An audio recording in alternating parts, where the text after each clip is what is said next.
We're dragging all our material conceptions along into that study. And we think, oh, I guess Prabhupada means this. Well, if Prabhupada was personally present, he would say, no, I didn't mean that, I meant such and such. Then it would be clear to you. But without Prabhupada's personal presence, therefore we need somebody else, we need additional help. That's the point. No, Prabhupada didn't indicate that anywhere in his writings. He actually means such and such. So that we don't get derailed and go off the proper understanding. Text 42 talks about how Shukadeva Goswami delivered the Bhagavatam to the great Emperor Parikshit, who sat surrounded by sages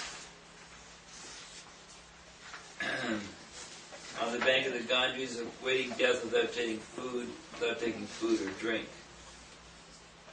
So, in this purport, Prabhupada develops this line that we've been discussing about how important it is to receive the Bhagavatam through the disciplic succession coming down from Shukadeva Goswami. It says, one should therefore receive the message of Bhagavatam from Sutta Goswami or from his representative, and not from any irrelevant interpreter.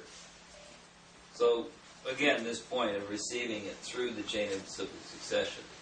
Shukadeva Vyas to Shukadeva, Shukadeva to Sutta Goswami, and on down through the history of the disciplic succession. Now it's been settled, all the sages have agreed, that the best possible thing for Emperor Parikshit to do would be to hear the Bhagavatam from Shukadeva Goswami.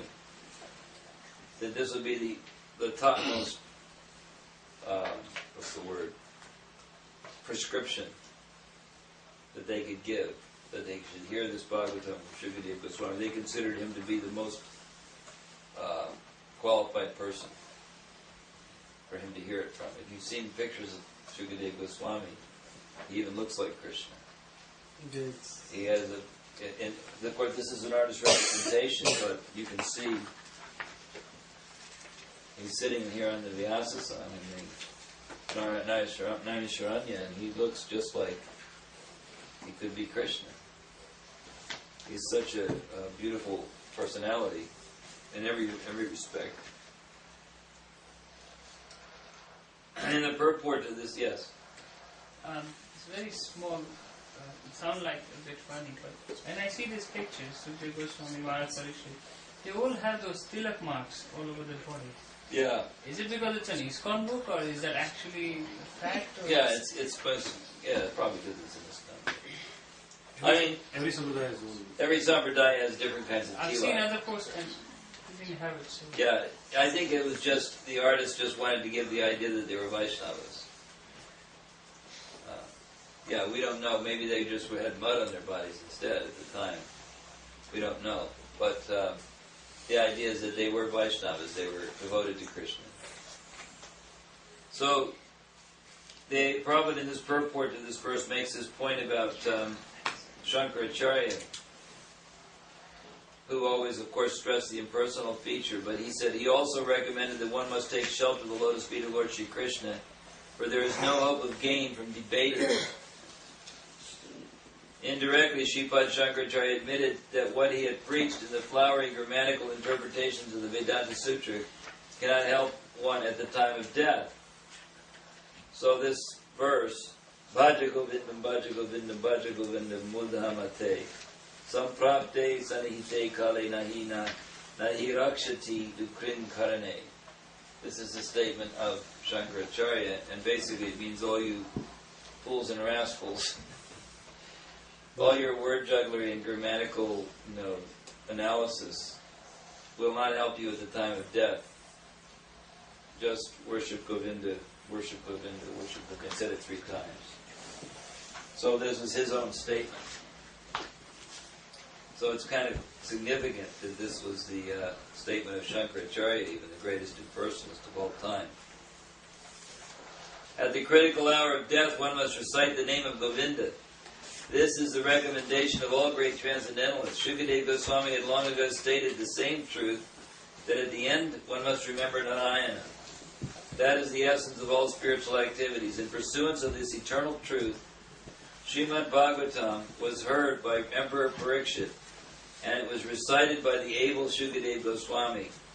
And both the speaker and the receiver of the messages of Bhagavatam were duly delivered by the same medium.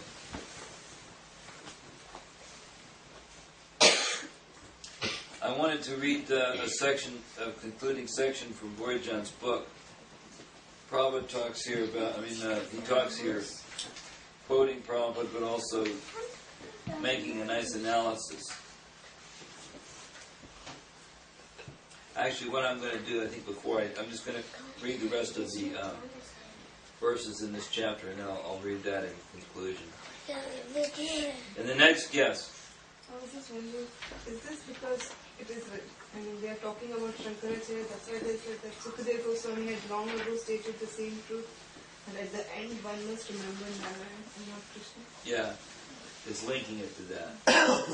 That all the great transcendentalists will admit it. All the great Vaishnavacharyas and even Shankaracharya admitted. Bhajagovinda, Bhajagovinda, Bhajagovinda. Yeah, so the two ideas I think are being linked there. It's actually one idea, that's the only real thing, is to remember God at the time. And this is also in the Bhagavad Gita. It's recommended by all the greatest personalities. It's recommended in every great scripture. I was wondering why not Krishna and Prabhupada is mentioned Narayan. Oh, why that name?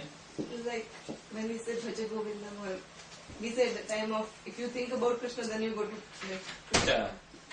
So instead of Krishna, he's mentioning Narayan. So I was just wondering that maybe, sometimes the people who are from Shankarites, they might say Om Namo Narayan. Or those who are believer of Narayan. I think Prabhupada's throwing that in for people who'd rather chant Narayana. Fine, chant Narayan. He's not fussy. If you're going to go to the spiritual world, whether it's Vaikuntha or whether it's Goloka Vrindavan. Of course, for Gaudiya Vaishnavas, we prefer Goloka Vrindavan. But, if someone's attached to the name of Narayana or worshipping Narayana, that's all right too. It's not like it's not a good thing to be in Vaikuntha with the Lord. Narayana. Yeah. So, going back home, back to God, it can mean either going to the Vaikuntha planets or going to Goloka Vrindavan. Now, in the case of Gaudiya Vaishnavas, they want to go to Goloka Vrindavan and hang out with Krishna. And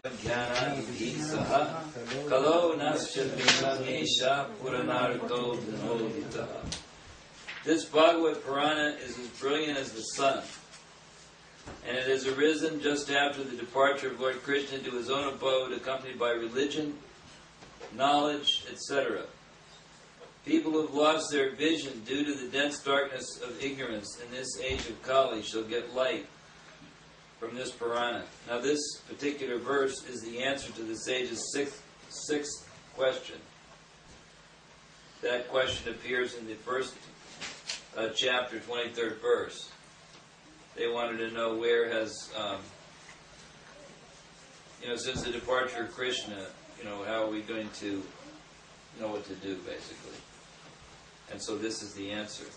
This Bhagavad Purana has been left behind. And the purport, there's so many things. I note certain things that I think are important. It doesn't mean that that's the only thing important in the purport. But this statement, when the Lord descends, it says, His form, name, fame, paraphernalia, abode, etc. are not creations of matter. Sometimes people think that. Goloka Vrindavan is a mundane place. Or that Gokula Vrindavan is even a mundane place. No. It says He descends. When He descends with all those things, including His abode. So except for God, no one can establish the principles of religion. Either he or a suitable person empowered by him can dictate the codes of religion. Real religion means to know God, our relation with Him, and our duties in relation with Him, and to know ultimately our destination after leaving this material body. Here we have that same principle we discussed in the very beginning of this course, Sambandha Abhideya Prayojana, that establishing to understand God, our relationship with Him, and ultimately to perfect it. So says the conditioned souls who are entrapped by the material energy